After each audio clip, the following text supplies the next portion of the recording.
శ్రీగురుభ్యో నమః. హరి ఓం. శ్రీమహాగణాధిపతయే నమః. శ్రీమహాసరస్వత్యై నమః. శ్రీగురుభ్యో నమః. హరి ఓం. యకర్తా జగతాం భర్తా సంహర్తా మహసాం నిధిః ప్రణమామి తమాదిత్యం బహిరంతస్తమోపహం. జ్యోతిష్యం చెప్పాలి అంటే జ్యోతిష్యం ఎవరి వల్ల జరుగుతుంది అనేది తెలియాలి. యకర్త, కర్త అనేవాడు ఎవడు?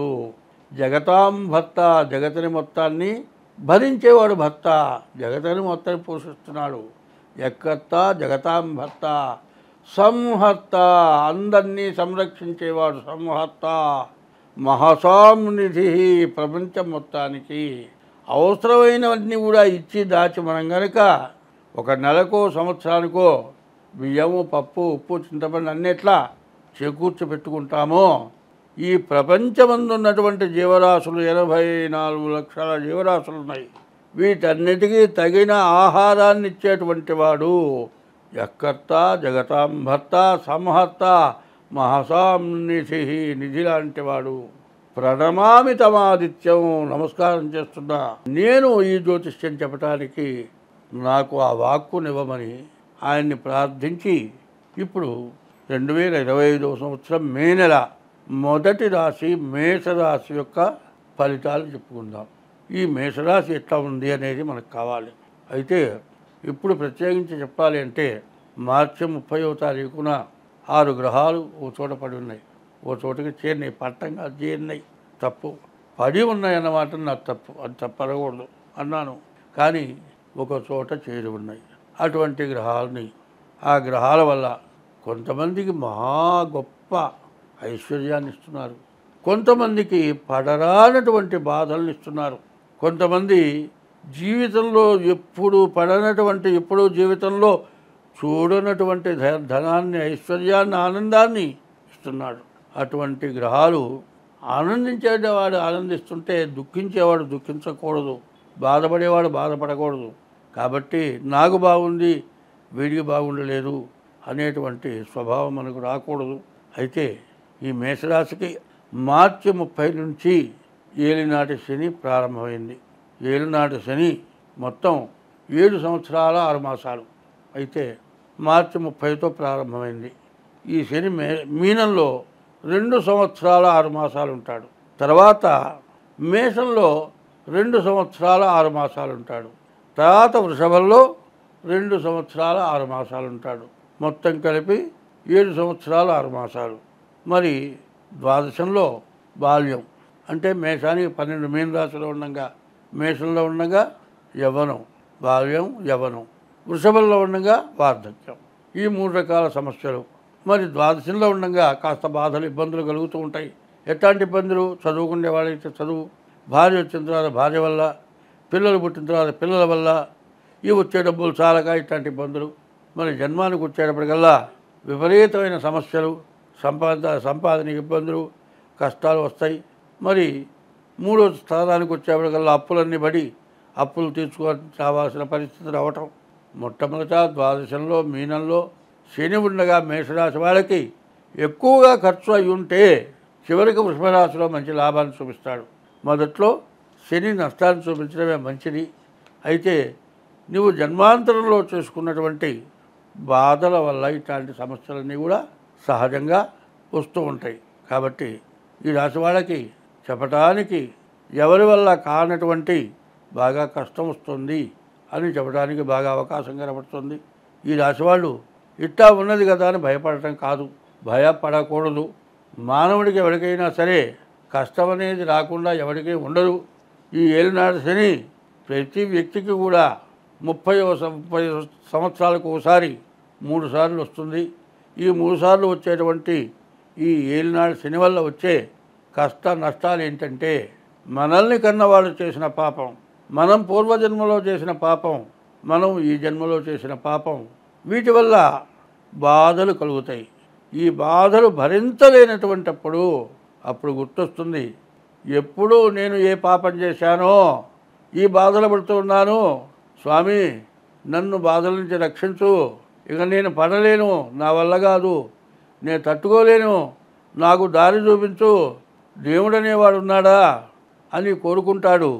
కరడందురు దీనుల ఎడ కరడందురు పరమయోగి గణముల పాలన్ కరడందురు అన్ని దిశలను కలండరని వాడు కలడో లేడు అని భాగవతంలో గజేంద్ర మోక్షంలో మొసలి ఏనుగుని పట్టుకొని పీడిస్తూ ఉంటే దేవుడనేవాడు ఉన్నాడంటారు. ఉన్నాడా?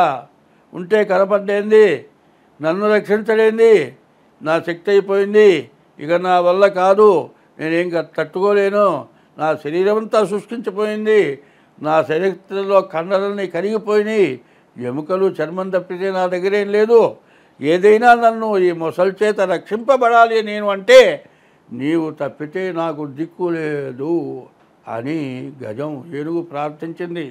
అట్లాంటి బాధలు ఈ ఏలినాటి కలుగుతాయి. ఎందుకు కలుగుతాయి అంటే నీకు జ్ఞానం రావటం కోసం, ఇదివరకు చేసిన ఉన్నటువంటి అజ్ఞానం పోవటం కోసం, తెలిసి తెలియక ఏదైనా పాపం చేసి ఉంటే ఆ పాపాన్ని గుర్తు చేయటం కోసం, చేసిన పాపం గుర్తుకు వచ్చి నేను ఈ తప్పు చేశాను, ఈ తప్పు వల్ల నేను అనుభవిస్తున్నాను, స్వామి ఇక నేను ఈ జన్మలో తప్పు చేయను, ఈ పాపం చేయను, నన్ను రక్షించు అని బయటికి కాకపోయినా, ఎవడు వినేటట్టుగా కాకపోయినా, లోపలనైనా మనస్సులోనైనా కూడా ఎవరైనా సరే ఈ విధంగా ప్రార్థించడం ఖచ్చితంగా జరుగుతుంది ఏలినాటి శనిలో. అయితే మొట్టమొదటిలో ఈ కష్టాలు పెడితే మిగతా టైంలో కష్టాలన్నీ పోతాయి. అజ్ఞానం నుంచి జ్ఞానానికి రావడానికి పనికొచ్చేదే ఏలినాటి శని. శని నీవు చేసిన పాపాన్ని నీకు తెలియపరచడానికే ఉన్నాడు శని. అటువంటి శని నీకు మంచి జ్ఞానాన్ని, దైవ బలాన్ని, దైవాన్ని పూజించడానికి, దైవాన్ని ధ్యానించడానికి నీకు అవకాశం ఇస్తాడు. కాబట్టి ఎవరైనా సరే ఈ రాశిలో వచ్చేటువంటి కష్టాల నుంచి తప్పించుకోవాలంటే భగవంతుడు తప్పితే రెండో మార్గం లేదు. ఈ రాశివాడు ప్రతిరోజు శివాలయానికి వెళ్ళి శివుడికి ప్రదక్షిణం చేసి, సోమవారం ఈశ్వరుడికి అభిషేకం, శనివారం శనికి అభిషేకం ఇట్లా చేసుకుంటూ శనికి 19,000 జపం మీనరాశిలో ఉండగా చేయించుకోవటం ఇట్లా చేస్తే మీకున్నటి బాధల నుంచి మీరు తప్పించుకోగలుగుతారు. ప్రతి వాళ్ళకి కాలసర్ప దోషం, ప్రతి వాళ్ళకి కుజ దోషం. ఇది దేనికి వస్తుంది? జాతకం చూడగానే నీకు కాలసర్పదోషం. ఎందుకు వచ్చిందయ్యా? పామును చంపితే వచ్చింది కాలసర్పదోషం. ఎవరిని చంపినా కాలసర్పదోషం రావట్లే, పామును చంపితే కాలసర్పదోషం ఉంది. మరి ఇట్లాంటివి చేయటం వల్ల పాముని చంపితే 7 జన్మాలు, 7 14 జన్మాలు కాలసర్పదోషం వస్తుంది. అందువల్ల ఈ దోషాల నుంచి బయటపడాలి, అందరం మంచిగా బతకాలి. హిట్లరు ప్రపంచాన్ని గెలవాలని యుద్ధం చేసి చివరికి శవాన్ని తీసుకెళ్లే రోజు ఆ చేతులు బయట పెట్టుకున్నట్ట. క్రిస్టియన్స్ బాక్సులా కాబట్టి బాక్సులో పెట్టి పైన మూతేస్తారు. 2 చేతులు ఇట్లా దాపాడు. వాడికి ఏమీ లేదు, అన్నీ ఉన్నాయి. ఉన్నదేంటే పాపం, పుణ్యం లేదు. నీ పుణ్యమైన ధారము ఏమని చేయి దాపాడు. కాబట్టి పాపం చేయటం ఎందుకు, పుణ్యం చేయమని ధారపోయమని అడగటం ఎందుకు?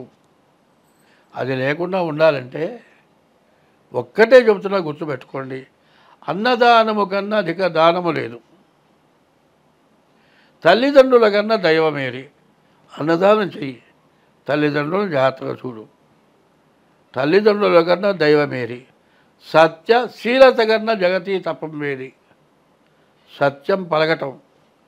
శీలత అంటే ఆడ మనిషి స్త్రీ పురుష వ్యామోహం, మగ మనిషి స్త్రీ వ్యామోహం, ఇది శీలత. సత్యశీలత కన్నా జగతి తపం వేది. జగతిని తపస్సు ఇంకోట్లేదుట. దయ కంటే ఎక్కువ ధర్మమేది. ప్రతి జీవరాశి యందు దానికి కష్టం వచ్చినప్పుడు దయ చూపించడమే ధర్మం. దయ కంటే ఎక్కువ ధర్మమేది. సుజన సంగతి కన్నా చూడలాభం ఏది. మంచిని చూడటం వల్ల వచ్చే లాభం ఇంకోటి లేదుట. సుజన సంగతి కన్నా చూడలాభం ఏది. క్రోధంబు కన్నా శత్రుత్వం ఏది?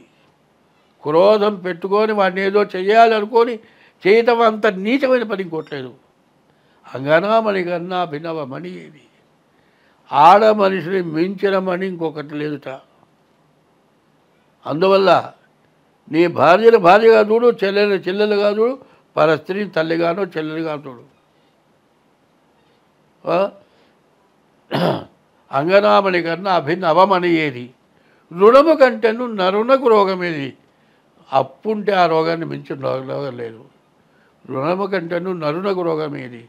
ధరణి అపకీర్తి కంటేను నరకం ఏది? వీడు దుర్మార్గుడు అనేటువంటి పేరు కంటే నరకం కోట్లేదు. ధరణి అపకీర్తి కంటేను నరకం ఏది? సర్వదా కీర్తి కంటేను స్వర్గం ఏది? నీకు కీర్తి నువ్వు మంచి పని చేస్తే కనబడ అయ్యా నమస్కారం అంటాడు. దానంతా స్వర్గం ఇంకోట్లేదుట. ఇది ప్రవర్తన ప్రతివాడికి కావాలి. జ్యోతిష్యం కానీ దేవతా పూజలు కానీ వీటన్నిటికంటే తల్లి తండ్రి గురువు దైవం ఇవి సక్రమంగా ఉంటే భార్యకి భర్త దైవం, భర్తకి భార్య దైవం.